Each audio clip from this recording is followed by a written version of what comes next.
porque bueno, en el caso de Costa Rica es uno de los grupos más golpeados por la pandemia desde el tema desde el punto de vista del empleo. De ahí digamos que el tema abre más perspectivas. Luego, bueno, esa es mi formación base, es licenciada en geografía. Ajá. Luego, bueno, mi maestría es en educación, en planificación curricular y este doctorado en ciencias sociales. Entonces, digamos, a lo largo de estos años he viajado ahí entre lo que llamamos la enseñanza de la geografía, ahora estas ciencias sociales, los estudios urbanos, que es lo que estaba haciendo. Las últimas publicaciones del 2013 para acá van en esta, y las anteriores estaban en la línea más de la enseñanza de la geografía. Entonces son como las áreas en las que más, digamos, que a veces buscan, porque ahora por internet, bueno, como hizo Sofía, ¿verdad? Nosotros nos conocimos en Costa Rica en el 2009 y después seguimos en contacto por Facebook. Yo fui a México, la contacté, ella nos hizo una visita genial por la UNAM, ahí hicimos como algunos contactos y ahora nos encontramos en Facebook.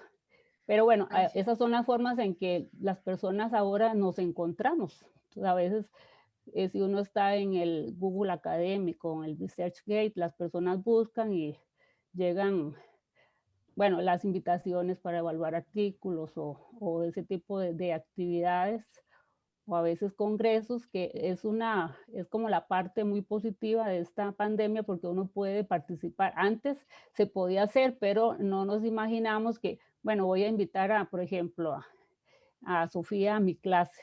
Antes era inimaginable porque no nos atrevíamos. Entonces, digamos, esa es la parte positiva de la nueva la normalidad. coyuntura. Esa es la parte profesional. Veamos, en la parte ya como persona, yo siempre digo, soy hija, soy madre, soy hermana, soy abuela. Ahora voy a ser abuela por segunda vez. Y bueno, entonces uno siempre mira a través de los ojos de los hijos y de los nietos y los estudiantes, por supuesto, que son los que lo ponen y lo actualizan a uno, lo obligan a actualizarse en cada momento y a crecer de manera, y a veces de manera rápida, como ocurrió en esta temporada. Es decir, fue un crecimiento, la curva de aprendizaje, independientemente de cómo crezcamos, hubo que forzarla eh, para, para seguir, ¿verdad? Porque parte de este que se denominó la vida sigue, es decir, la vida sigue, y aunque nosotros acá en Costa Rica, bueno, me imagino que allá en Perú y también en México, los profesores estamos haciendo teletrabajo. Es poco lo que asistimos a la universidad, bueno, hay que sacar una cita y todos los protocolos, pero bueno, fuera del trabajo, igual la Sí, vida continúa, entonces se ha aprovechado para mirar esa espacialidad urbana de una forma más interiorizada, es decir, cómo construimos esa espacialidad a partir de nuestro cuerpo. me encanta la idea de que la vida sigue y tenemos que continuar y como tú dices, sí, la parte virtual fue una parte benéfica, pero después vamos a platicar de las cosas que tienen que seguir y sobre todo lo que tenemos que cambiar para que la vida continúe, pero de una mejor manera. Mi queridísima Jessie, no sé si quieras compartir la pantalla Sí, o empiezas con tu ponencia. sí, bien, gracias. No, sí, espero que esté bien todo. Sí, sí, perfecto.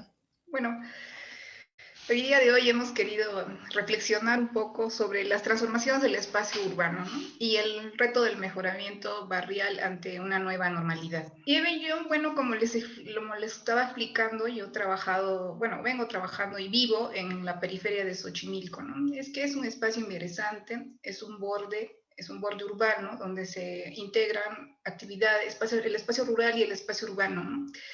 Producto del crecimiento de la ciudad, ¿no?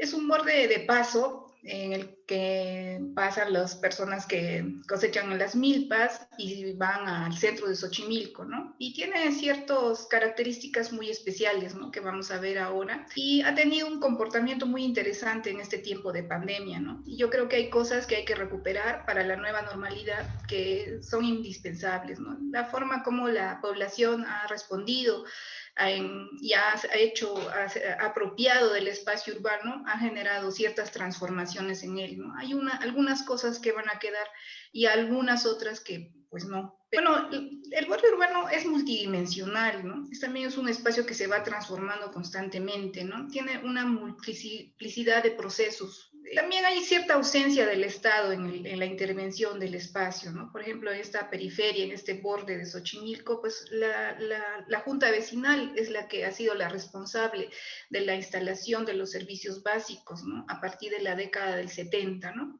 Tengo un trabajo más amplio al respecto y, bueno, estoy en proceso de publicación. Ahora, también tiene una dinámica informal de uso, ¿no? Y construcción del espacio que lo hace un poco interesante, ¿no? Aquí tenemos dos tipos de segregación, ¿no? Los ricos que se segregan porque lo quieren hacer, ¿no? Y una segregación involuntaria, ¿no? De esta gente que a raíz de la pandemia ha tenido que encerrarse en este espacio, ¿no? Y ha generado ciertas transformaciones en él. Es un espacio de paso, como les decía, entre el campo y la ciudad. Es un espacio dormitorio, ¿no? Pero esto ha venido transformándose en la pandemia porque los pobladores han tenido que vivir aquí. Luego hay cierta actividad comercial, hay algún tipo de industrias, pequeñas industrias que viven aquí, porque en esta zona hay muchos pozos de agua, ¿no? Que ahora que el agua es un elemento vital y lo va a ser muy importante en la ciudad, es una de las fortalezas de ese territorio de Xochimilco, ¿no? Que tiene agua propia. ¿Qué ha pasado durante la pandemia, ¿no? Bueno, al recorrer mi colonia, esta es la colonia de Santana el Jazmín, que está inscrita en el pueblo, cerca al pueblo originario de Santana Nativitas, al sur de la Ciudad de México. La pandemia ha generado una mayor actividad comercial, ¿no? Un fortalecimiento del comercio al interior, que no había antes, ¿no? Yo vivo aquí 10 años y es muy, muy diferenciado, ¿no? Ahora hay mucho comercio en el barrio que nunca lo había visto, ¿no? Yo vivo desde el 2011 y esta actividad es bien inusual. También se está generando esto yo creo que es con la necesidad, ¿no? De generar un empleo propio, ¿no? En el barrio y una mayor actividad comercial informal, ¿no? Hay mucha gente que aquí se ha quedado sin trabajo, ¿no? Entonces, ante esa necesidad, están empezando a generar una actividad comercial. Al ver un poco los picos de la pandemia, ¿no? Por ejemplo, el año pasado estábamos empezando la pandemia, estábamos entre los meses de marzo, abril y mayo, y al observar mi barrio, yo vi que empezara la gente a quedarse sin trabajos, a empezar a ver cómo va a subsistir en este espacio, cómo va a convivir, ¿no? Y empezaron a aparecer las primeras recauderías, espacios de venta de comida, que es lo que más se veía, ¿no? Es ante la necesidad de generar una economía, ¿no? Ya en el segundo pico de la pandemia, que estamos ahora en enero, que hemos pasado un pico muy fuerte, la gente otra vez se ha quedado sin trabajo y han empezado otra vez a salir a las calles a ofrecer comida, a vender productos, a vender zapatos. Vemos algunas veces que venden ropa usada. Es lo que más se ve aquí en el barrio, ¿no? Entonces han generado una actividad comercial en el espacio público. Otro aspecto interesante de este tiempo de pandemia es la necesidad de mejorar la vivienda, ¿no? Una vivienda digna para la gente, ¿no? Por ejemplo, esta es una casa en este barrio que el tiempo de la pandemia la gente solo lo usaba de dormitorio, probablemente estaban unas horas en la noche, pero ahora tienen que convivir aquí, ¿no? Y es algo que hay que mejorar, ¿no? Es algo que hay que mejorar, se tiene que buscar el tema de una vivienda digna para esta población. Otro tema también que ha evidenciado que ya existía, pero ahora está mucho más evidente, es el tema de las desigualdades urbanas, ¿no? Por ejemplo, en este barrio, esta vivienda que vemos, está justo frente a esta casa, ¿no? Que vemos que es una casa que tiene todas las comodidades, ¿no? Entonces, estos distintos estratos socioeconómicos están conviviendo, ¿no? En este tiempo de pandemia, ¿no? Entonces, eso es algo que también es a favor, que se puede generar cohesión social, para mejorar las condiciones de este barrio. Y también existe una necesidad de vincularse de esta población con el barrio originario de Santana Nativitas, ¿no? Porque ellos son en calidad de avecindados, ¿no? No se les reconoce como parte de este territorio, ¿no? Y hay un problema ahí ya de varios años. Entonces necesita un proceso de legitimación ante este barrio, ¿no? Para acceder a los servicios, sobre todo de salud, en este tiempo de pandemia, ¿no? Este territorio se divide en la parte baja, que es el pueblo de Nativitas, y la parte alta, que están ubicadas varias colonias que no cuentan con servicios de salud. Y eso es muy importante en este tiempo de pandemia, ¿no? Y tampoco el apoyo que está dando la alcaldía de Xochimilco a los vecinos, ¿no? Bueno, me ha tocado ver que están haciendo campañas para ofrecer alimentos, ¿no? Entonces las personas van y les dan despensas básicas, ¿no? Pero a esta zona, la parte alta, la excluyen de este tema, ¿no? Entonces hay todavía existe una necesidad de generar ciertos vínculos y que este espacio también se legitime. Ahora, otro tema interesante es el aumento de la actividad de la construcción, ¿no? Bueno, desde el año pasado ha empezado a generarse mucha más construcción en esta zona, ¿no? Producto de un aumento del mercado de la renta, ¿no? Y una especulación del suelo, ¿no? Se puede ver cómo hay una muy fuerte actividad de las rentas, ¿no? Van cambiando. Yo veía que a partir del 2015, por ejemplo, el perfil urbano de este barrio era de 2 niveles, ¿no? Ahora se ve las principales calles de 3, 4 niveles, ¿no? La gente que ha generado cierta economía ve una manera de generar una economía para su subsistencia, para su familia, la renta, ¿no? Entonces está empezando a construir en la zona. Y también el tema de que hay mucha gente que está viviendo o vivía en la ciudad, que está viendo esta periferia como una oportunidad por el tema de los bajos precios de las rentas, ¿no? Y también porque esta zona tiene una muy buena movilidad, ¿no? O sea, estamos a más o menos como 40 minutos del tren ligero que te conecta al metro, ¿no? Y pues creo que esas ventajas han hecho que las personas empiecen a ver esta zona como para poder mudarse, ¿no? En este tiempo de pandemia. Ahora se verá si estos nuevos pobladores se van a quedar, van a formar parte, o solo va a ser en este tiempo de pandemia. Otro tema es este aumento de compra-venta de casas, ¿no? Que había muchos vecinos que ya antes de la pandemia habían construido casas muy cómodas, son lotes grandes, que para evitar, pero los habían dejado un poco vacíos, ¿no? Bueno, habían descuidado, los habían dejado y los empezaban a vender. Pero ahora vemos que hay como cierta actividad de compra, ¿no? Hay otra gente que en esta pandemia quiere volver, ve a este espacio como interesante, ¿no? Para poder vivir, porque tiene muchas ventajas, ¿no? Sobre todo el tema ambiental, ¿no? La contaminación, el aire puro, los espacios verdes, ¿no? Que ahora pues han salido a verse como un plus, una cosa que la pandemia nos ha mostrado que es necesario, ¿no? Tenemos estos nuevos vecinos del borde urbano que tiene que haber un espacio, un trabajo de inclusión, ¿no? En este espacio, que es un proceso que se tiene que dar. También, como les comentaba, existe pues desde hace 10 años que yo vivo acá un crecimiento vertical, ¿no? Que ha generado un crecimiento del mercado de la renta, ¿no? Que es muy importante aquí, en este tiempo de pandemia. Bueno, y entonces ahora yo abordo un poco qué significa una nueva normalidad, ¿no? Bueno, yo creo que es un intento posible por ordenar por ordenar la forma de vida, ¿no? Después de la pandemia, ¿no?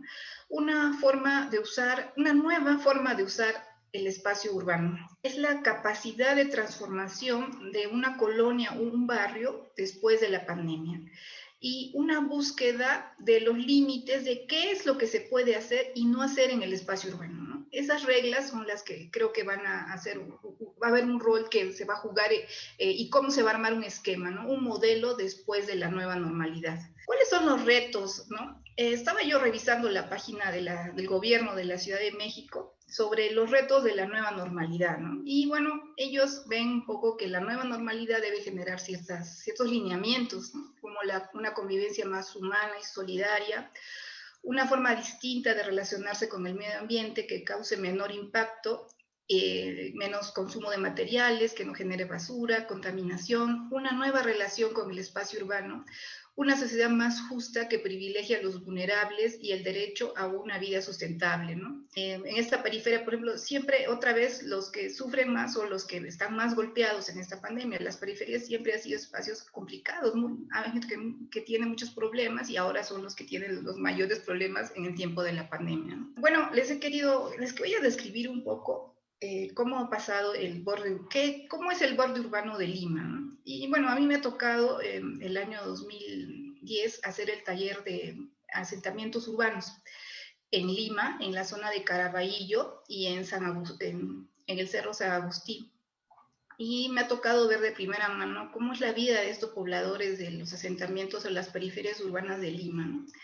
Efectivamente son espacios dormitorios, pero hay una diferencia muy grande entre los espacios verdes de la periferia de Xochimilco y la periferia de Lima, ¿no? Es una topografía árida, ¿no? Es como un desierto. Pero también hay una falta de servicios, aquí esa es la gran diferencia, ¿no? Hay mucha falta de servicios porque son productos de la especulación, ¿no? En la ciudad de Lima, solo el 40% es producto de la planificación urbana, ¿no? Y el 60% de la ciudad es producto de la informalidad.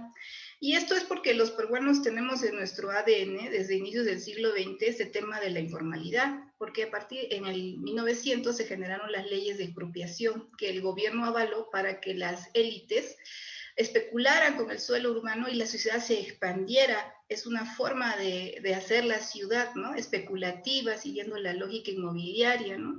Y en la década del 60 ha habido una mayor expansión de la ciudad, ¿no? Que ha generado esta informalidad, ¿no? La gente a partir del 60 no buscaba lotes para vivir, sino lotes para tener, para especular, ¿no? O sea, esa ha sido la lógica del mercado, ¿no? Otra de las características de esta periferia es la falta de servicios, ¿no? Que las personas se quedan en las mañanas, se van a trabajar, pero la diferencia con la periferia de Xochimilco, yo creo que hay mucha menos movilidad urbana aquí que en Xochimilco, ¿no? Falta de servicios, hay mucho más la ausencia, se nota mucho más la ausencia del Estado, ¿no? Revisando la página web sobre Lima, qué es lo que están buscando ellos con la nueva normalidad, me encuentro con estas propuestas que me parecen muy interesantes, pero que ahora, más adelante los voy a explicar, que no son muy viables para el caso de Lima, pero que ya manifiestan una intención de cambio, ¿no? Es que Lima necesita unos cambios estructurales realmente para poder lograr cambios a partir de la nueva normalidad, ¿no? Pero ellos están buscando, por ejemplo, la creación de un sistema nacional de centros urbanos para promover una nueva normalidad con menos desigualdad social. Quieren aprobar la ley de desarrollo sustentable y la ley de suelo para reducir la desigualdad y el cambio climático. Están buscando también que la sociedad civil tenga participación directa en la elaboración de los planes urbanos. También una conformación de nuevas unidades territoriales para la gestión estratégica, mitigación de riesgos, enfrentando la fragmentación territorial e inversiones públicas, ¿no? Con énfasis en una política de vivienda, implementar el programa de mejoramiento barrial en servicios de equipamiento administrados por la comunidad, e implementar un sistema de espacios públicos mediante la ley de espacio público de barrio seguro, ¿no? El tema de Lima es muy complejo, ¿no? Porque está a cargo de varias instituciones, ¿no? Que son primero el Ministerio de Vivienda, que como yo veía ayer en la página web, está planteando una nueva normalidad, pero que no se ve acorde con la realidad de estos barrios, ¿no? Sino que está a cargo de los arquitectos que no tienen una visión porque no han trabajado el tema social. Otro está COFOPRI, que es una institución que ve el tema de la legalidad del suelo, ¿no? De dar los títulos de propiedad. Pero esta institución está muy politizada, ¿no? Cada vez que existe un gobierno nuevo, hace una ley a favor o en contra, ¿no? O sea, depende de los intereses políticos. Y también está el Ministerio de Vivienda tiene un programa de mejoramiento barrial, ¿no? Pero que tampoco está de acuerdo a las características de este espacio, ¿no? Actualmente se discute el tema de las lomas, hay un ecosistema verde en las alturas de Lima, sobre todo en algunos de los valles como Caraballo, ¿no? Entonces existe, aquí lo vamos a ver, el ecosistema de las lomas verdes, ¿no? que está siendo afectado debido a la expansión del borde urbano de Lima, ¿no? Entonces, ese es un tema que se está poniendo en debate ahora con el tema de la pandemia, ¿no? Sí, ellos requieren de una política pública, pero las instituciones públicas que tienen que ver con los temas de gobernanza, con gestión del espacio público, están administradas por arquitectos. La mayoría de las facultades son arquitectura, urbanismo, artes plásticas. No existen facultades que tengan licenciatura de urbanismo o de planificación territorial o de políticas públicas, ¿no? Desde la base, que tengan profesionales que puedan construir este tipo de instrumentos para mejorar este tema, ¿no? Y por otro lado existe el tema de la planificación, que es un instrumento que es muy importante para el tema de las ciudades, pero no hay especialistas, hay muy pocos especialistas en este tema, ¿no? Esa necesidad, parte por el lado académico, ha generado todos estos problemas, yo creo que tiene actualmente el Perú, ¿no? Sobre qué debemos reflexionar, ¿no? Viendo un poco a grandes rasgos estos dos bordes urbanos, ¿no? ¿Cómo se van a imponer las reglas y su proceso de legitimación en el espacio urbano, ¿no? Yo creo que uno de los espacios más importantes en el proceso de transformación de la nueva normalidad, pues va a ser la transformación del espacio público, ¿no? El tema urbano nos permite nos permite una mayor inclusión, ¿no? Y nos permite una productividad, ¿no? Ese es uno de los beneficios de la urbanización, ¿no? Y bueno, en este caso, en este proceso de transformación del espacio hacia una nueva normalidad, existe pues una función en necesidades actuales, ¿no? Que estamos viendo en este tiempo de pandemia, de la población que vive en el barrio, ¿no? Que tiene que haber una discusión de a dónde vamos, ¿no? Y también tiene que existir unos lineamientos a partir del gobierno local, del Estado y del mercado, ¿no? Que son los principales actores que van a trabajar en este espacio, ¿no? Esas transformaciones. Así también la reconstrucción de los espacios públicos, ¿no? Se pretende una replanificación del espacio urbano que incluya medidas para una próxima pandemia, ¿no? No sabemos cuándo viene una próxima, pero debemos estar preparados, ¿no? Entonces, yo creo que es importante que se tome en cuenta las medidas de la próxima pandemia en los planes de ordenamiento, en la planificación de estos espacios, ¿no? Luego, ¿cómo se va a mejorar la relación, ¿no? Con los vecinos y aminorar estas desigualdades? Creo que es el gran reto de la nueva normalidad. Y lograr la intervención del Estado, que sean propuestas previamente aprobadas por la comunidad que reside en el barrio, ¿no? Como hemos visto en el caso de Lima, se hacen planteamientos que no van de acuerdo, porque no hay ese trabajo de trabajar con la comunidad, que es un aspecto muy importante, ¿no? Entonces yo creo que a partir de eso se tiene que crear un modelo de intervención que se ajuste a las necesidades de esta nueva normalidad según el caso que se va a intervenir, ¿no? ¿Sobre qué vamos a reflexionar, ¿no? Yo creo que esos puntos son muy importantes, ¿no? Primero, la nueva normalidad depender de las decisiones que tomemos para asumir este nuevo estado como barrio o como colonia, ¿no? Tenemos que asumir que estamos entrando a un proceso de nueva normalidad. Por otro lado, va a depender en gran medida del monto que se designe los gobiernos locales, ¿no? Para estas transformaciones, ¿no? Tanto para su intervención como para su mantenimiento, ¿no? Y que éstas sean legitimizadas por la población, ¿no? Como una mejora en los espacios públicos.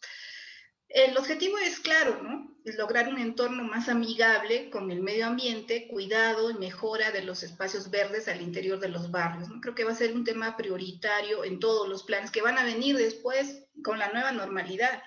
Luego, la transformación de los espacios públicos debe estar orientado principalmente a minorar las desigualdades, el tema de la violencia que ha surgido un poco también en mi barrio aquí en Xochimilco, con motivo de la pandemia, por la necesidad económica de la población, y la vulnerabilidad que tienen estos espacios urbanos, que es un tema también importante después de la pandemia. Otro tema es el espacio público productivo, ¿no? Como la formalización del comercio de estos alimentos, de comida, ¿no? Para que el barrio se integre a la ciudad a partir de una promoción, ¿no? Pero hemos visto, por ejemplo, yo vi ayer por la web, estuve revisando, que hay muchos casos interesantes, ¿no? De que han promocionado la web para utilizarlo para integrar al barrio, a la ciudad, ¿no? En caso de Colombia creo que lo vi y también en el caso de Perú.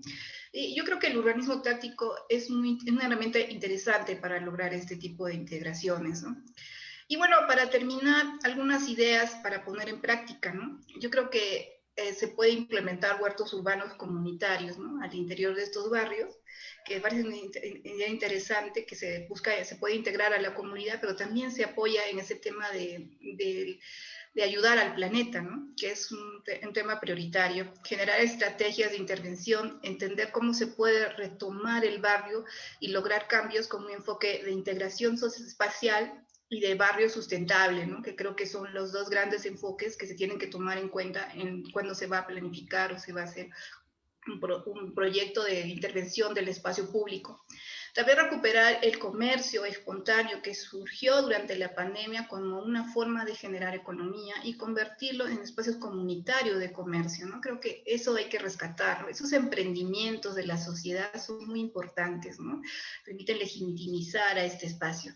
Luego, la pandemia ha generado espacios urbanos que contienen actividades de comercio, servicios, salud al interior, lo que requiere implementación de infraestructura para ser utilizados por la población y su mantenimiento. Y formalizar los emprendimientos, ¿no? Durante la pandemia, trabajar sobre entender la lógica de la informalidad sobre la base de la lógica del desorden, ¿no? Para plantear propuestas a la nueva normalidad coherentes. Y creo que con eso he aportado, he cumplido un poco a ver un poco sobre qué viene en la nueva normalidad, ¿no? Y muchísimas gracias. No, hombre, increíble, hiciste un diagnóstico perfecto, por lo menos acá en la periferia del sur de la gran metrópoli de México. Yo no sabía estos problemas que tenían en Lima, sobre todo un poco por el ecosistema, ¿verdad? El ecosistema no les ayuda mucho en la parte de que es un poquito más desértico. La cordillera de la Ciudad de México, donde es bosque y es verde y es agua y es la parte agrícola, y ver estas periferias de Perú, sí duele un poquito, sí duele un poquito. Y sí, efectivamente, yo creo que estas son las ideas que debemos poner en práctica, armar un tejido, o sea, lograr en realidad un tejido social, programa de mejoramiento urbano, que sí está logrando rescatar espacios abiertos y espacios deportivos, y esperemos que en esta administración logremos tener en realidad todo ese bagaje para poder tener un poquito más de tejido social. Ahora vamos a ver un intro fabuloso, un video maravilloso que nos trajo Ileana Araya de Costa Rica, donde la vida sigue, señores, pero también pedimos mucho.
detalle, aquí yo les voy a dar unos antecedentes de cómo ha sido la transformación del espacio urbano en Costa Rica desde la década de los 80.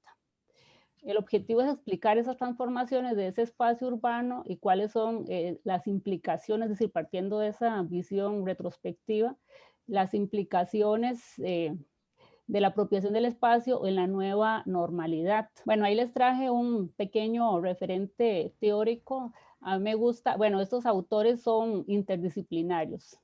Está, bueno, Lefebvre, que el año pasado todavía siguen celebrando el 50 aniversario de la muerte de Lefebvre, y Soja es un anglosajón que relee a Lefebvre y lo pone otra vez en la mirada para analizar este tema de la espacialidad urbana. Es un autor muy apropiado y el esfuerzo era cómo bajar toda esta teoría al nivel empírico. Entonces, bueno, aquí está mirado la producción del espacio desde una visión trialéctica. El primer espacio es el espacio percibido, el espacio de la cartografía, de los mapas, del espacio abstracto, el espacio material concreto en que nos movemos, el que tocamos.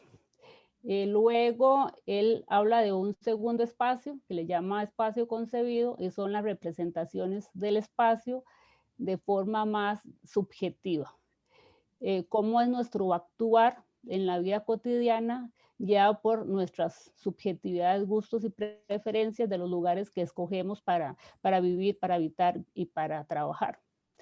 El tercer espacio es el espacio vivido. Estos autores rompen la dialéctica y en ese espacio vivido, junto con otros, es el espacio de esperanza, el espacio de resistencia, donde nos oponemos a esas representaciones del primer espacio, como decía la compañera peruana, que está plasmada en políticas que a veces no se pueden concretar o que no tienen las miradas de las comunidades y las personas que viven ahí. Y de ahí, digamos, esa resistencia a lo establecido en las políticas. Aquí se considera esa experiencia empírica, que era lo que se veía en el video al final, era como desde la música, desde el deporte, desde las diferentes actividades, el pueblismo, por ejemplo, como yo me resisto, digamos, a las prácticas tradicionales de habitar el espacio. Es un espacio de disidencia, de resistencia. Y van a conformar una nueva subjetividad, porque es el espacio de esperanza. Entonces, digamos, si este trabajo, bien, yo lo hice antes de esta, lo terminé en el 2019, cuáles son las propuestas desde las personas en la vida cotidiana para abordar esta nueva normalidad, cuáles son las nuevas subjetividades, cuáles van a ser las espacialidades urbanas que se van a construir. Bueno, ahí les traje así de forma breve el contexto geográfico de Costa Rica, que aquí para hablar del primer espacio, el espacio en mapas. Bueno, acá sabemos que Costa Rica forma parte de la América Central. Ya en este año, Centroamérica, donde no está Panamá, celebramos el bicentenario. Entonces, bueno, estamos en el 2021, en el año del bicentenario, que bueno, nos llegó en este contexto.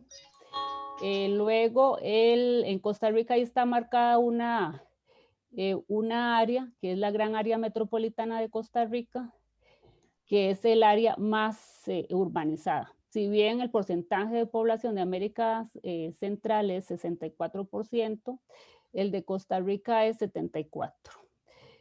Tiene una población urbana mayor, el porcentaje de población urbana es mayor inclusive que Panamá, y esto ha implicado grandes retos y desafíos. Entonces, bueno, ahí en la gran área metropolitana, el 60% de la población de Costa Rica vive en ese 3.5% del territorio nacional.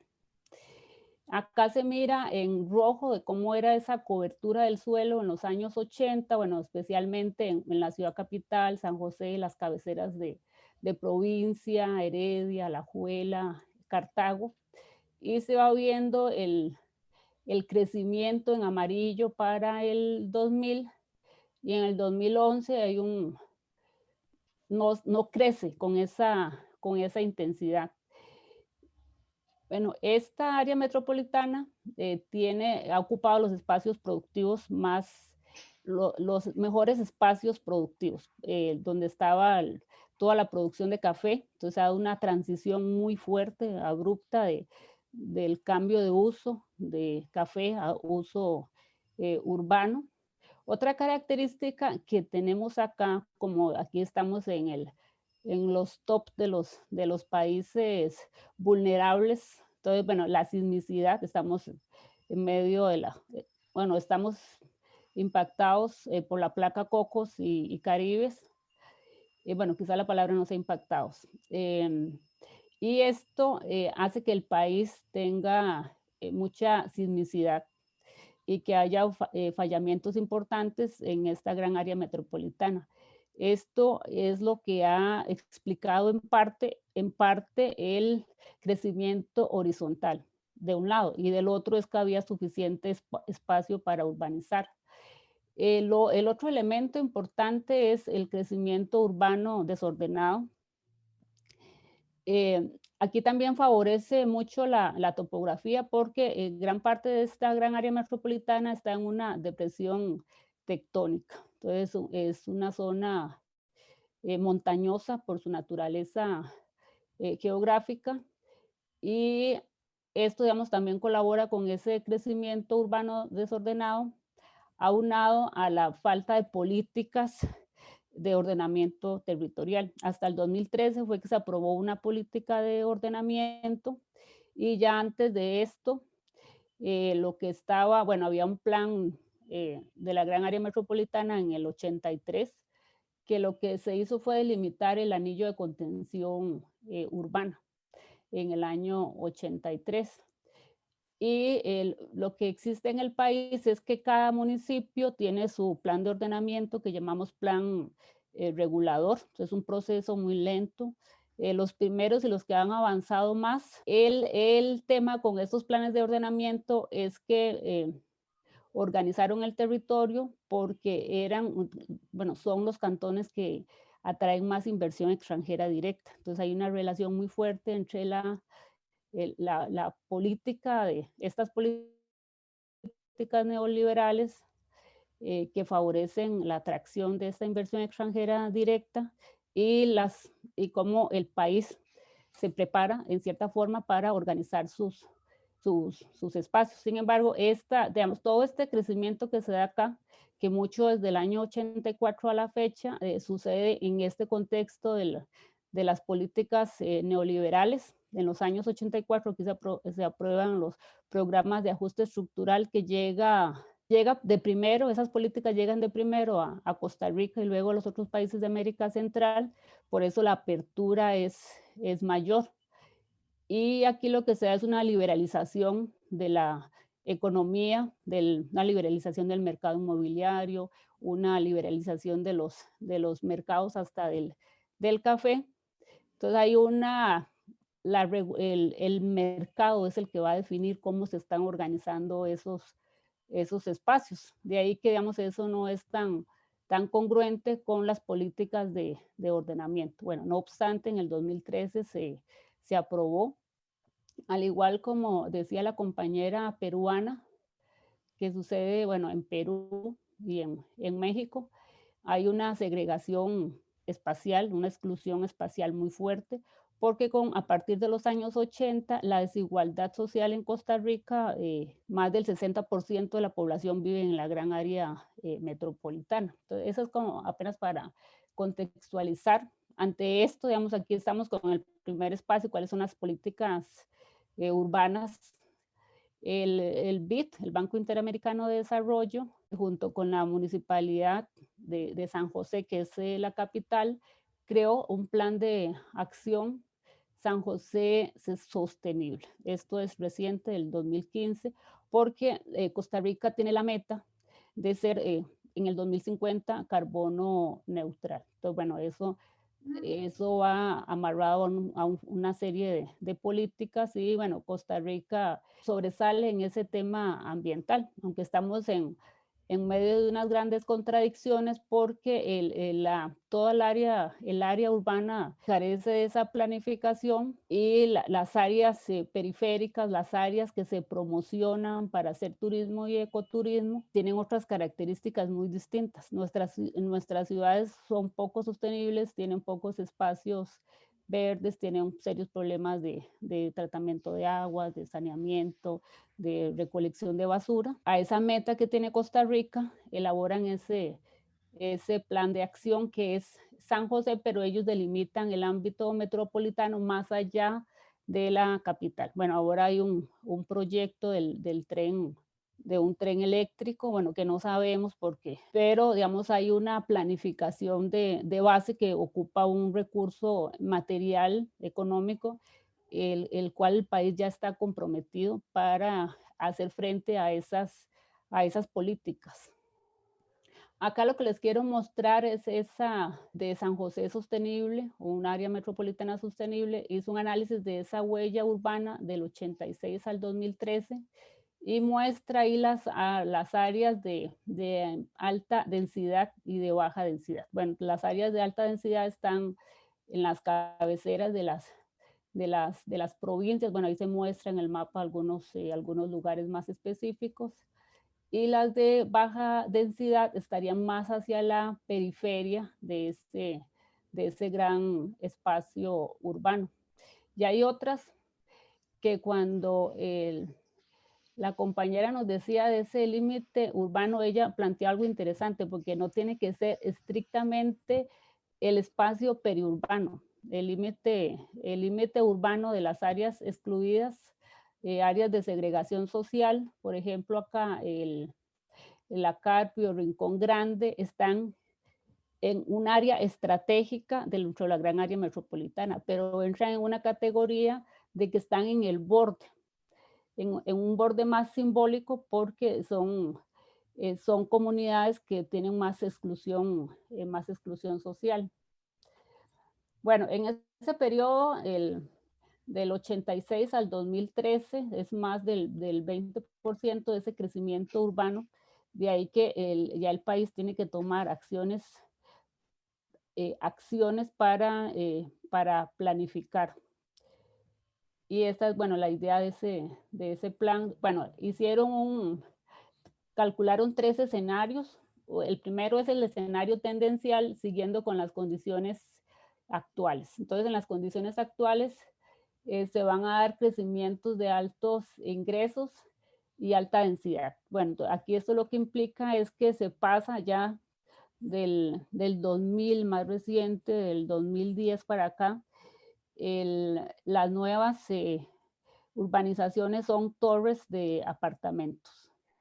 Esa es una ciudad, bueno, la meta sería ser una ciudad más compacta porque ya el espacio horizontal ya no hay disponibilidad para ese espacio. Y el desarrollo inmobiliario va en esa dirección, que en Costa Rica no se ve tanto, ¿verdad?, como otras ciudades latinoamericanas, que esa es la tendencia, con estructuras que son antisísmicas, ¿verdad?, con códigos sísmicos, siguiendo el código sísmico que pide Costa Rica. Bueno, en este escenario tendencial es un crecimiento de altos ingresos y alta densidad. Esa es una de las lo que se esperaría al 2050. Y un crecimiento hacia algunas zonas de Cartago, Alajuela, Heredia. En el escenario de una planificación intermedia, bueno, la mancha urbana continúa, pero el crecimiento de ingreso alto y alta densidad es de una forma más compacta. Bueno, aquí el tema es, bueno, bien, hay una política de ordenamiento territorial que permite fiscalizar, pero el mercado inmobiliario y el desarrollo inmobiliario acá define cómo construir, y bueno, y después negocia con las municipalidades para solicitar los permisos. Entonces, ahí se requiere de una relación pública-privada muy fuerte, de forma que el sector inmobiliario bueno, tenga esa conciencia de una ciudad más, de un espacio metropolitano más compacto, si eso se podría especificar de esa forma. Y en un crecimiento inteligente se da un crecimiento de altos ingresos y baja densidad. Se marca un poco más que en el escenario anterior, pero acá el área desarrollada es menor que en los otros escenarios. Esa es la prospección que se hizo desde la política pública. Acá, bueno, entonces el tema es que para hacer ciudades sostenibles no se puede seguir urbanizando de la forma en que está, las redes viales, la expansión de esas áreas urbanas está en función de la dotación de servicios de agua, electricidad, telefonía, caminos que han facilitado esa expansión urbana. Y en estos escenarios, bueno, el consumo de suelo urbanizable, el tendencial, aquí tenemos, bueno, la comparación entre el tendencial intermedio y el crecimiento inteligente, hasta los costos económicos calculó el BID. Tenemos una propuesta ahí que parece, desde el papel es una propuesta elaborada y clara, ahora hay que ver cómo funciona o hasta dónde se alcanza. Eso es esa visión desde el primer espacio, desde las políticas de planificación. El tema que yo investigaba era, bueno, con esto que yo les contaba de los jóvenes, es decir, sí, tenemos de un lado las políticas y los cantones tienen sus planes y sus propuestas urbanísticas, pero cómo es que vivimos en el cotidiano, cómo representamos ese espacio. Bueno, entonces en el video se mostraba un poco ese espacio concebido, es decir, cómo lo representamos a partir de relaciones imaginarios urbanos, le llama García Canclini en México, imaginarios geográficos, delimité yo para mi trabajo de graduación, y a partir de las entrevistas con los jóvenes, no eran entrevistas, eran unos relatos de vida, donde a lo largo de la vida, a lo largo de su vida, ellos iban narrando cómo eran esas experiencias en el espacio. Y ahí se categorizaron 5 imaginarios. El imaginario patrimonial, ¿verdad? Que ellos ven esa nostalgia entre el pasado y el presente. Conviven en un área que es, bueno, una capital con su centro, una capital no, una provincia con su centro histórico, pero también de un lado tienen nostalgia de cuando ellos eran niños, de ese espacio patrimonial, y de otro lado se vive un espacio que ya tiene más marcas de globalización. Luego el imaginario cafetalero, digamos, en la gran área metropolitana de Heredia, no, eso no podría faltar porque el café fue uno de los primeros productos de exportación y marca mucho de la idiosincrasia de una generación, de esa democracia costarricense. Entonces ahí va a esa nostalgia entre lo rural y lo urbano, como esos espacios que eran rurales con una matriz de ruralidad muy fuerte se transformaron en espacios urbanos. Entonces de un lado queda esas personas que aún conservan esa ruralidad, digamos, en las formas de ser, de pensar y de actuar. Y luego, bueno, el imaginario de montaña, al estar en una depresión tectónica que tiene que ver con esa relación de la placa Cocos y Caribe, nuestro entorno está rodeado de montañas. y mucho de salir y respirar aire y salirse de la congestión urbana es mirar hacia las montañas y hacer, bueno, todas las visitas que hacen los jóvenes. Digamos que en este momento hay algunos espacios abiertos. Los parques nacionales, por ejemplo, se abrieron, la mayoría de los que tienen protocolos en este momento funcionan con un 100% de aforo, pero cuando uno sale y hace recorridos, los espacios públicos en las áreas más, esa periferia urbana, rural, son tomados los domingos y las familias van y comparten, las familias enteras y llevan sus sábanas para hacer Picnic. un picnic. Entonces, eso ahora es mucho más frecuente, digamos, igual que sucede en otros países.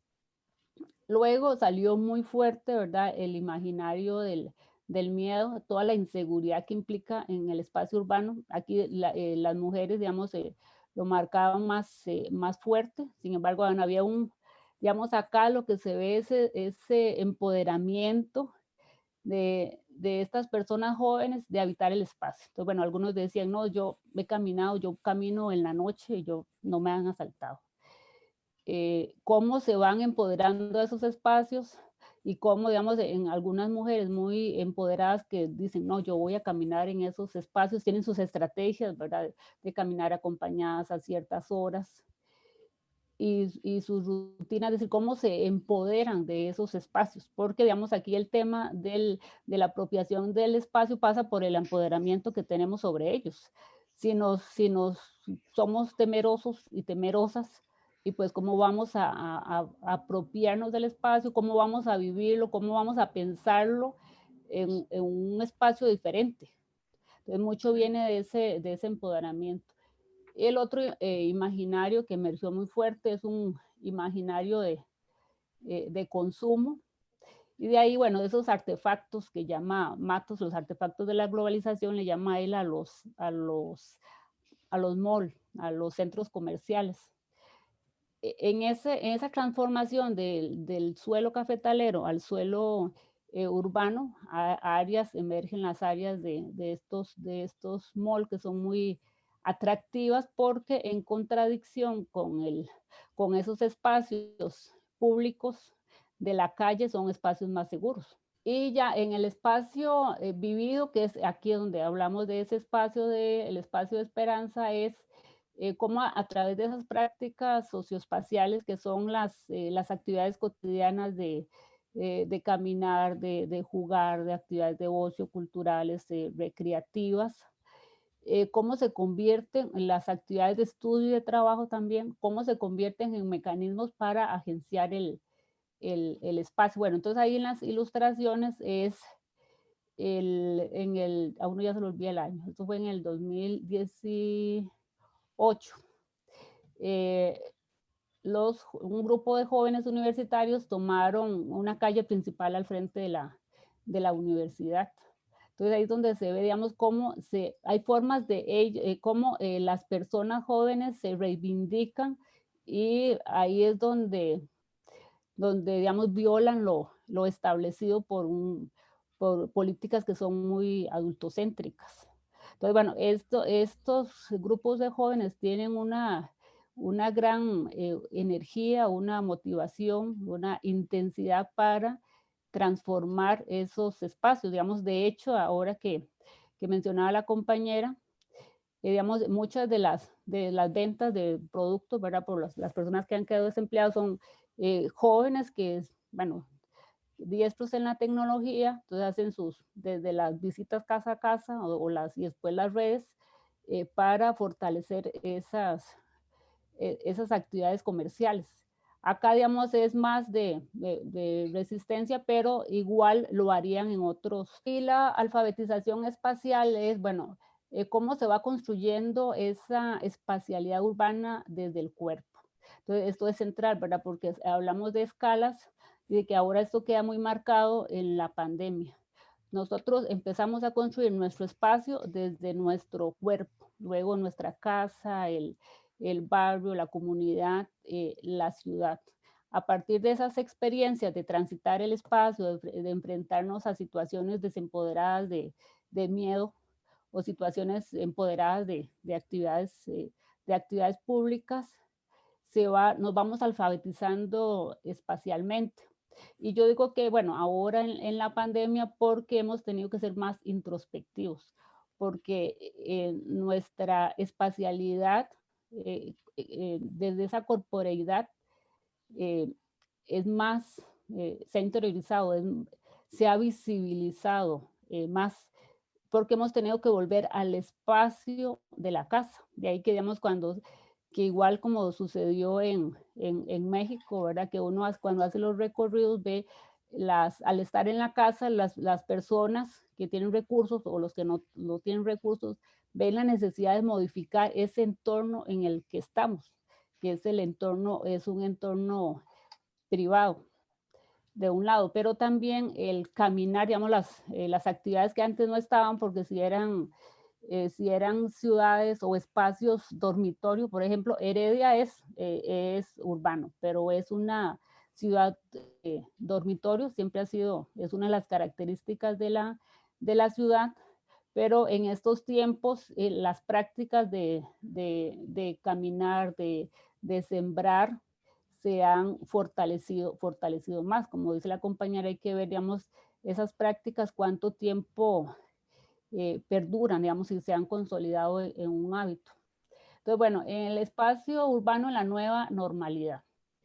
En ese modelo de ciudad latinoamericana que se ve desde México, de Perú, en Costa Rica, el espacio se ha fragmentado en clases sociales. Y esto sucede en las ciudades latinoamericanas. Es un modelo de ciudad.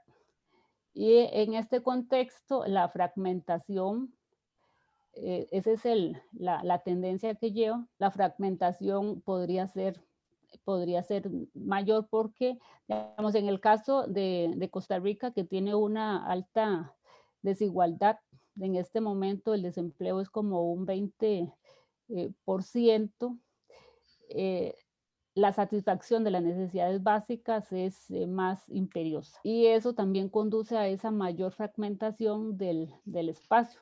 Digamos acá, bueno, que los economistas hablan de los grandes ganadores y perdedores en todos estos contextos de globalización, que podríamos hablar también en la pandemia, y las personas que tienen los recursos para alejarse hacia áreas que tengan más espacios verdes. Y las otras personas tienen que organizarse en esos espacios que ya están, ¿verdad? Que son zonas de conflicto. Bueno, entonces eso, digamos, mucho se ha discutido, digamos, en Argentina, digamos, cuando las argentinas hablan de este tema, digamos, ellas no ven salida de esta fragmentación, al igual que Colombia, que son países que están siendo muy azotados ya desde antes por todas las políticas estructurales que tiene cada país. Eso de un lado es como la tendencia. Esto que dice, también estoy de acuerdo, ¿verdad? La apropiación de ese espacio periurbano y una revitalización de la vida barrial, porque ahora las personas que estaban en las casas tuvieron que ver a sus vecinos, tuvieron que conocer a los vecinos.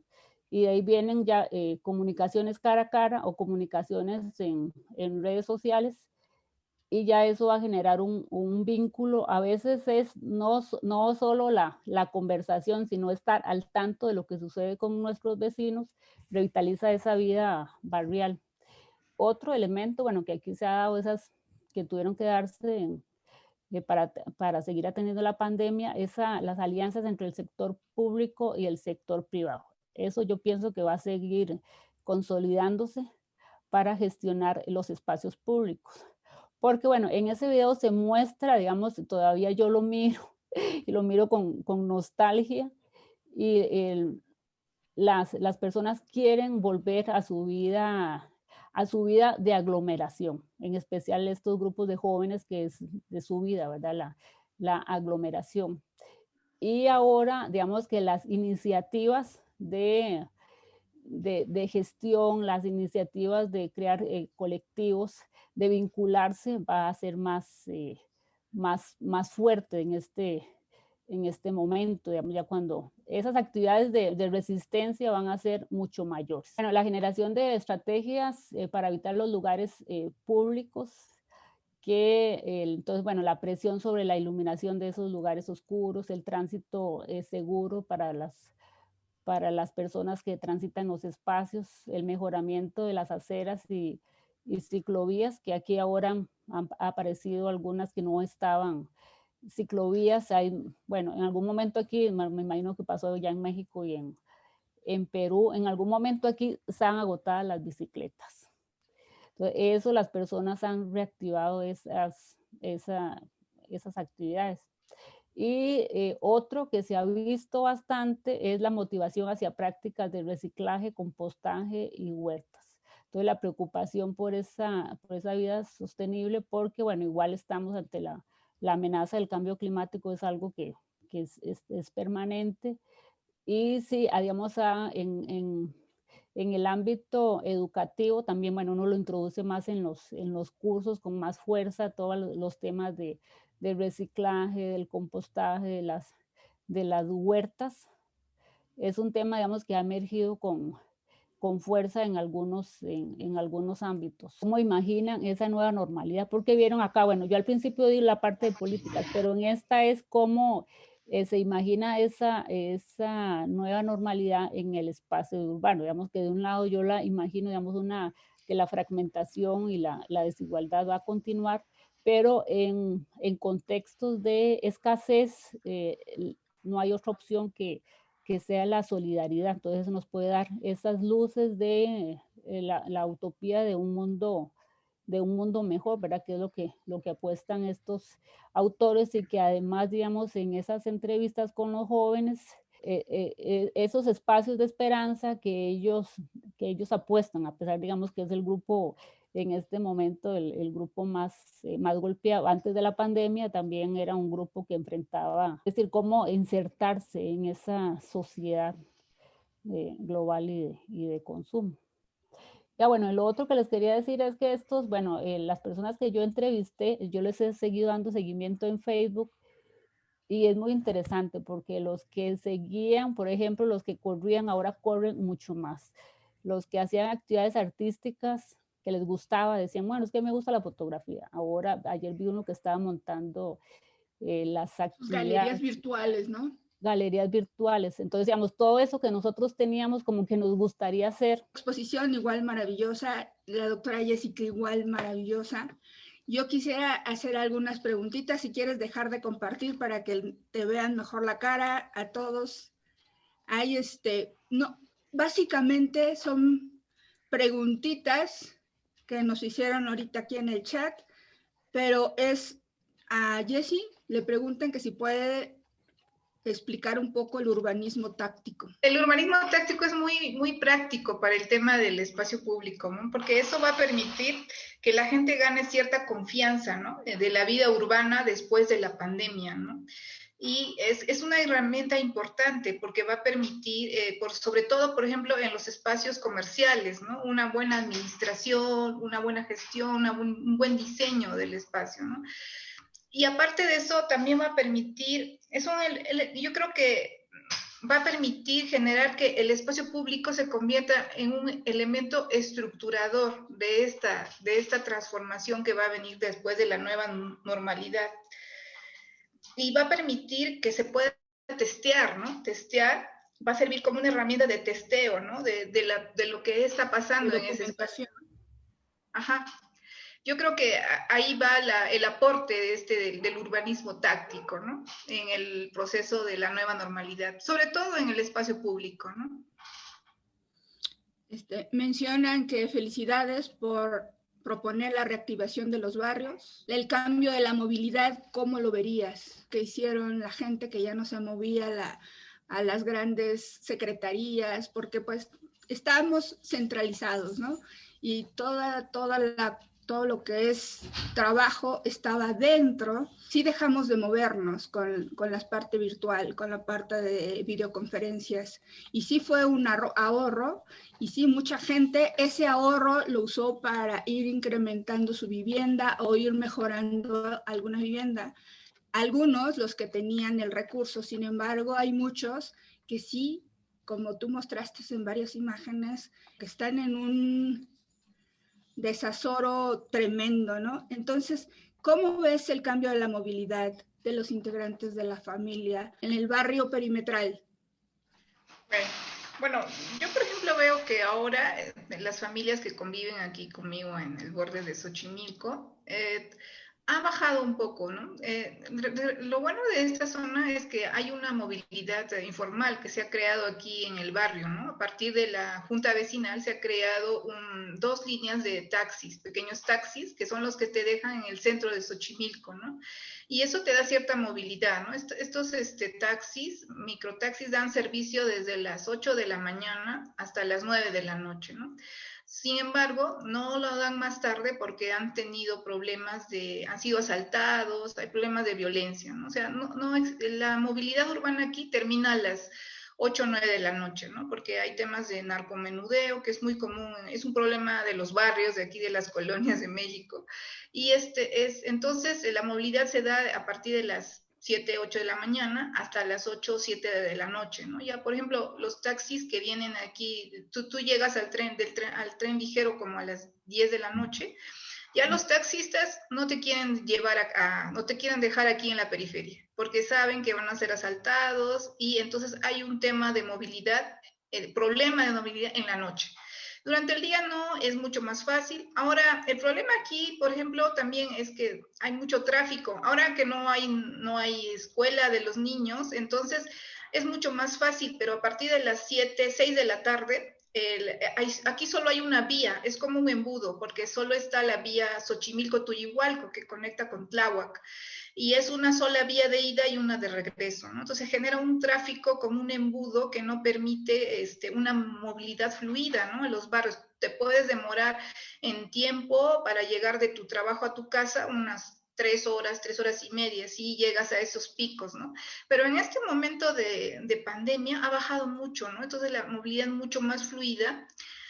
Lo que se ve también es que no, como la gente se ha quedado sin trabajo, no todas las familias están saliendo de esta zona, ¿no? Sino uno, dos miembros, los más jóvenes, ¿no? Sobre todo los que trabajan en servicios de motos, de entrega Rappi y esas cosas, ¿no? Que es lo que más les ha dado trabajo aquí. Hay mucha gente que se ha generado una economía a partir de ese tipo de trabajos, ¿no? Casi todos, diría yo. Y para la doctora Iliana Araya, les encantó el concepto de alfabetización espacial.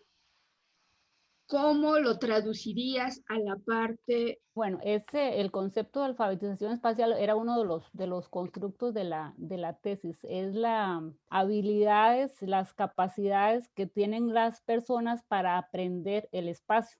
¿Cómo se traduce en el ámbito urbano?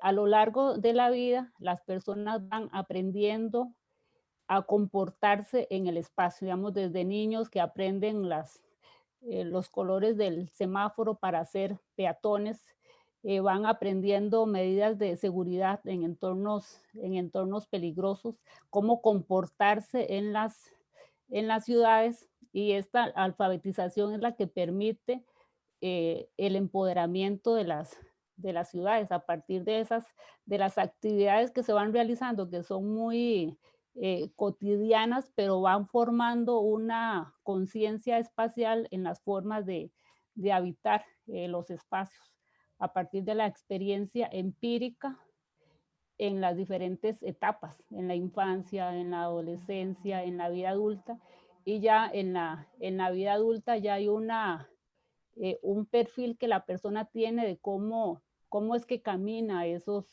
cómo es que camina en esos espacios, cuándo decide caminar en unos espacios y en otros no, qué actividades hacer. Por ejemplo, ese que aparece en el video que dice, bueno, yo empecé a patinar desde los 13 años, pero antes no habían esas zonas de skate. Entonces ellos tenían que hacerlos en los espacios públicos. Ahí tenían que estar otros vigilando de que la policía no llegara a detenerlos. Sí, claro, a llevarse. Entonces es toda esa experiencia que vamos aprendiendo a lo largo de la vida que nos va formando y nos va empoderando o desempoderando respecto del espacio, porque actividades desempoderadas que veían, digamos, en el imaginario del miedo, era cuando todas estas, bueno, estos aparatos ideológicos, ¿verdad? La familia, la escuela, cuando se tienen a las niñas muy protegidas en los entornos de la casa. Entonces, cuando ellas salen, pues es más probable que las asalten porque no tuvieron toda esa vivencia. Habían otras que decían, no, yo caminaba en la noche y una vez me asaltaron y bueno, yo escondí la cartera, es decir, en una cartera ella llevaba el dinero, entonces asaltaron el novio y ella no. Entonces son esas estrategias de sobrevivencia para Claro. habitar ese espacio. Digamos que es algo Espacio muy cotidiano y que lo hacemos día a día, pero no percibimos cómo nos hemos ido formando en conocer nuestro espacio, cómo nos hemos ido alfabetizando de una forma más informal para convivir. Entonces, esto podría ser una metodología para diseñar espacios públicos, hacer encuestas, como es el urbanismo táctico, ¿no? Aquí está muy de la mano y Sí. poder en realidad diseñar espacios públicos con este tipo de metodología de las ciudades compactas y las ciudades verticales, que como bien, pues ustedes lo saben, ya es la moda, pero para no incrementar la huella ecológica. Sin embargo, yo personalmente quiero decirles que sí le veo un pro, sí veo un beneficio en el tema, pero no sé cómo vamos a empezar a diseñar estas viviendas para que no lleguen a ser como estos grandes edificios en China y en Asia, que son así como que, así hay algunos fantásticos, ¿no? Que tienen sus albercas en el roof garden, pero hay otros que son plenamente vecindades, hacinaciones que dan miedo, ¿no? Y es el futuro. Entonces, ¿ustedes qué opinan de las ciudades compactas y de las viviendas verticales? ¿Qué opinan? A ver, querísima Jessie. Sí, bueno, por ejemplo, en el caso de Lima, Lima ha tenido un crecimiento vertical a raíz de una mayor actividad económica, inmobiliaria, ¿no? A partir del proyecto de Mi Vivienda, y eso fue más o menos en el 2005, ¿no? Durante el gobierno del presidente Toledo. Eso ha generado ciertos beneficios porque pues la ciudad está creciendo desmesuradamente, ¿no? Tenemos una ciudad que está creciendo hasta Huachipa, ya se ha metropolizado, ¿no? El tejido urbano está llegando a las zonas fuera del distrito, ¿no? Entonces requiere una reorganización, una nueva demarcación, ¿no? Pero estamos ante el problema de que ya el Estado si no podía eh, si había una ausencia para la implementación de los servicios básicos, ¿qué viene después? ¿No? Yo creo también que es importante pensar en la ciudad compacta, ¿no? Pero eso yo creo que va a ser de acuerdo de cada caso, ¿no? De acuerdo a la topografía, al clima y a las posibilidades de cada país, ¿no? Por ejemplo, Lima es una ciudad sísmica, ¿no? Entonces no se pueden construir más de 5 pisos, ¿no? Y eso va a delimitar un poco el crecimiento urbano, ¿no? En el caso de México, pues yo veo que sí que puede existir. Por ejemplo, aquí Xochimilco nos ha beneficiado que hay la ley que no permite los condominios por esta zona que es patrimonio de la humanidad y pues no vamos a tener esos temas de crecimiento vertical exagerado, ¿no? Pero sin embargo aquí en mi barrio pues lo máximo que se ve son 3, 4 niveles, ¿no? Que es un crecimiento vertical moderado, ¿no? Que es algo que debemos aspirar, ¿no? Efectivamente no es el modelo chino el que nos va a beneficiar, ¿no? Sino un modelo término medio, pero que también nos permita ser compactos, ¿no? Yo también voy por esa postura, creo que ya las ciudades se han expandido demasiado, que los gobiernos locales no pueden abastecer en servicios, que hay mucha especulación del suelo y que la población es la menos beneficiada, ¿no? La que la está siendo castigada, ¿no? Ahí, por ejemplo, la expansión en Lima es producto de una especulación, ¿no? Ya no se ve ahí una vivienda digna, ¿no? Sino que tengas una propiedad para vivir, sino una propiedad para ver qué haces con ella, cuánto va a subir el valor del suelo en un futuro, ¿no? Y yo creo que eso no es el camino. Ese es un punto muy fuerte. Queridísima Ili, ¿usted qué opina? Bueno, la tendencia hacia la ciudad compacta, bueno, por ahí va. Digamos, en Costa Rica en el año 94 hubo un encuentro en la Municipalidad de San José y bueno, yo personalmente no creía en esas edificaciones que tienen las otras ciudades latinoamericanas por el tema de la sismicidad. Pero ya, digamos, yo les decía, digamos, del 2010 para acá, por lo menos en esta área donde yo vivo, sí, digamos, ya eso ya es parte del desarrollo inmobiliario porque es la oferta que ofrecen los desarrolladores. Pero el tema es que son para ingresos de medios y altos. Entonces, bueno, ahí está el tema de la segregación, que la tendencia es la segregación de la ciudad en las áreas de altos y medianos ingresos y las de bajos ingresos. Entonces, digamos, para estos sectores, bueno, digamos, sí, los condominios se han vendido, es una tendencia y bueno, yo fui a mirar uno, porque está el tema sísmico, eso era lo que yo preguntaba. Y ellos siguen los códigos sísmicos, bueno, toda la experiencia, especialmente en Chile, ¿verdad? Que es un país bastante sísmico y ellos garantizan de que son edificios resistentes resistentes a los terremotos. Bueno, de eso se confía. El otro tema de esto, bueno, en las áreas de exclusión social hay algunos proyectos donde la propuesta es llevar a las comunidades que sean tal vez 2 o 3 pisos. Lo que pasa en Costa Rica es el tema cultural y estos grupos se resisten porque aquí todavía tenemos esa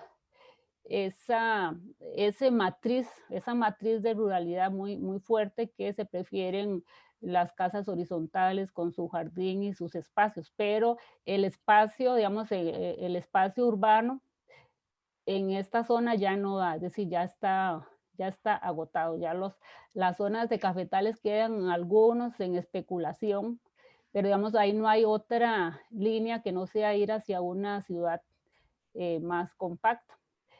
Hay que ver, digamos, para las diferentes clases cómo se desarrollan, cómo se va desarrollando, pero sí es una de las tendencias que se ve en el país. Ahora están construyendo un edificio en la capital, que es del más alto de Centroamérica, ¿verdad? Porque Panamá es de América Central, que esto era algo inimaginable. Entonces hacia ahí va, hacia esas ciudades compactas, pero más toda esa resistencia, ahí van ganando la resistencia de vivir en espacios con jardines, porque eso ya se vuelve algo imposible. Digamos, yo personalmente, a ver, digamos que yo no creía en eso porque yo soy de un área rural, pero yo estuve en Río de Janeiro y estaba en un apartamento y entonces uno dice, sí, pues que sí se puede.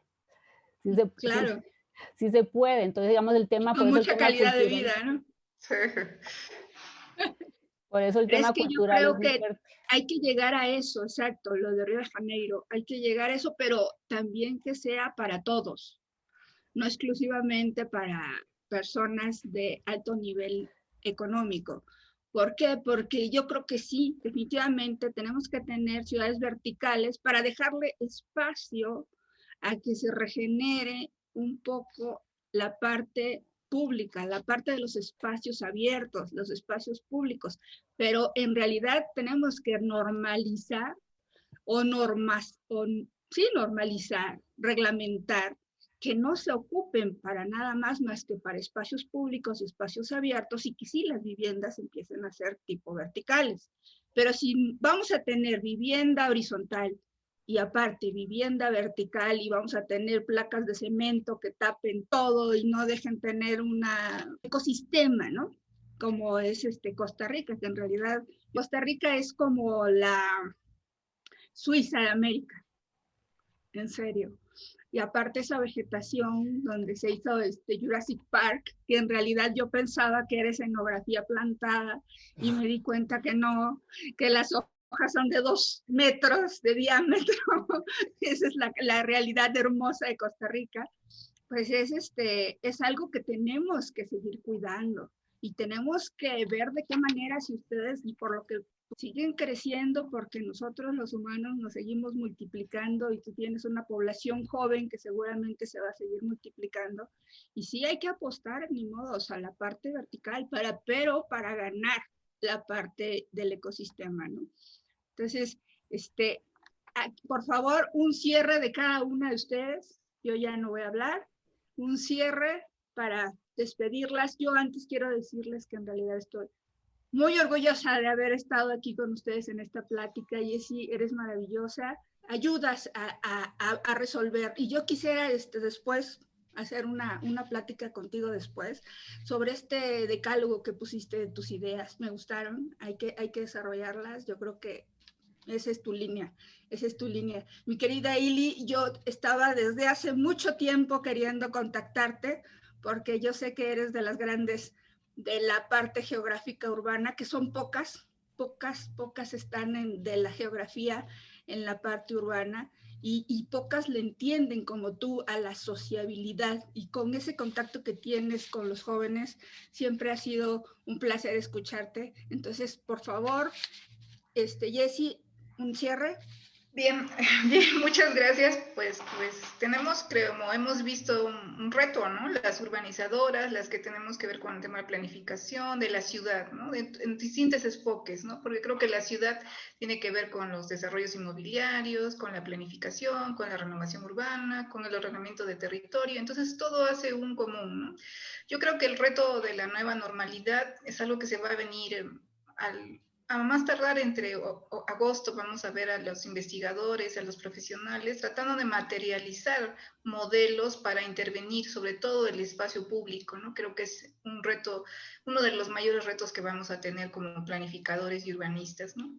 Y otro reto importante que hay que recalcar es el tema del cambio climático, que es un tema que nos compete como planificadores, y tenemos que ver que prioritariamente se tienen que ver el tratamiento de áreas verdes y evitar el tema de los desechos, ¿no? De la basura, que también es un problema que va a venir después de la nueva normalidad, como una prioridad tanto en los barrios periurbanos como en el que yo he mostrado, y también en los espacios en el centro de la ciudad, ¿no?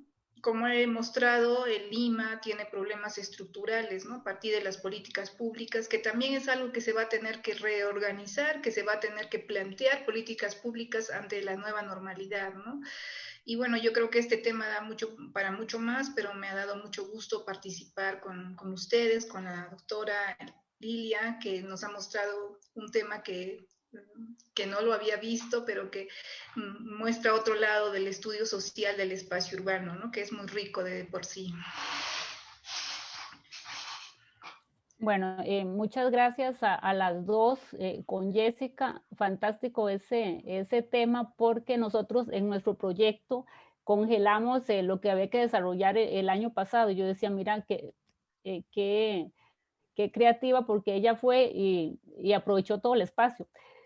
En tanto nosotros acá nos quedamos como en esa de que, por eso yo digo que la vida sigue, porque ahora era como, el año pasado era un año de encierro, ¿verdad? Reflexionando sobre otras cosas, enfrentando los miedos, pero no estaba como esa luz tan clara, ¿verdad? Que tiene Jessica de cómo seguir y cómo verlo. Digamos, lo que ella dice es, digamos, son, digamos, con otros matices lo que ha pasado en el país, ¿verdad? Y eso plantea, digamos, los mismos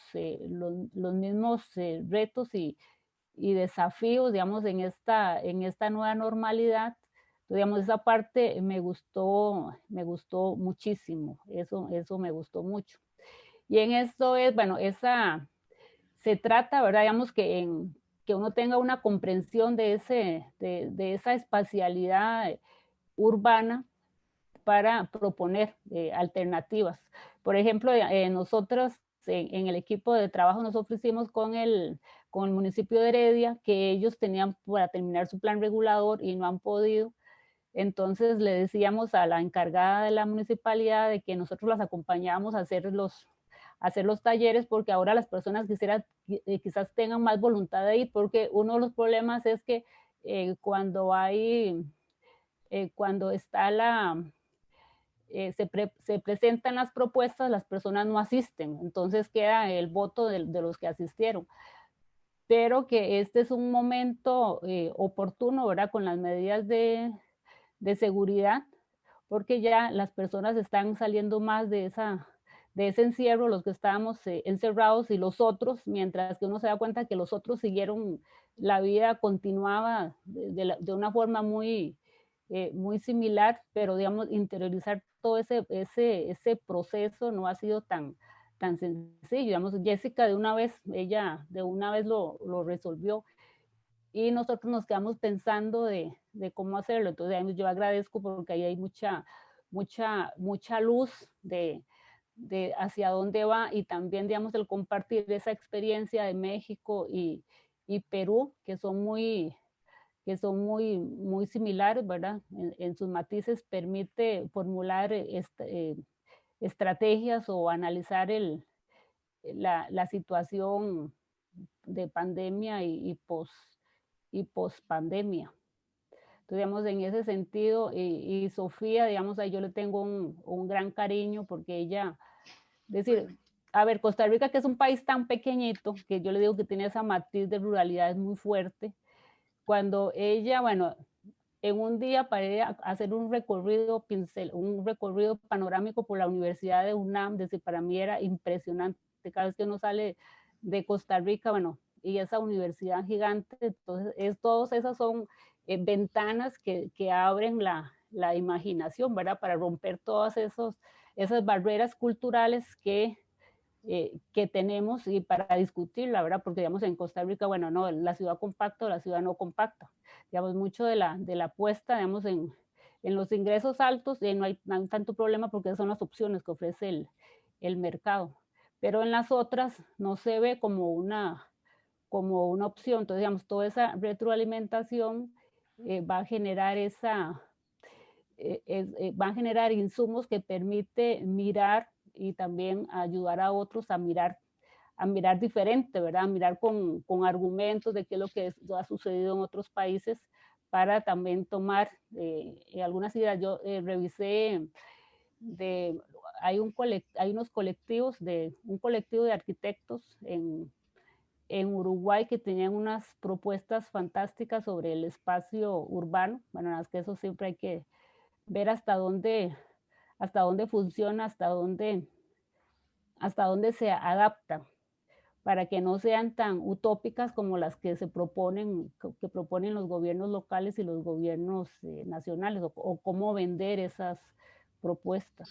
Pues me da muchísimo gusto haberlas tenido, en verdad, muchas ganas de volver a tenerlas, y les mando un beso y un abrazo, y con la esperanza de volver a verlas por acá. Bien, muchas gracias. Muchas gracias. Que tengan excelente día. Gracias. Hasta luego. Hasta luego.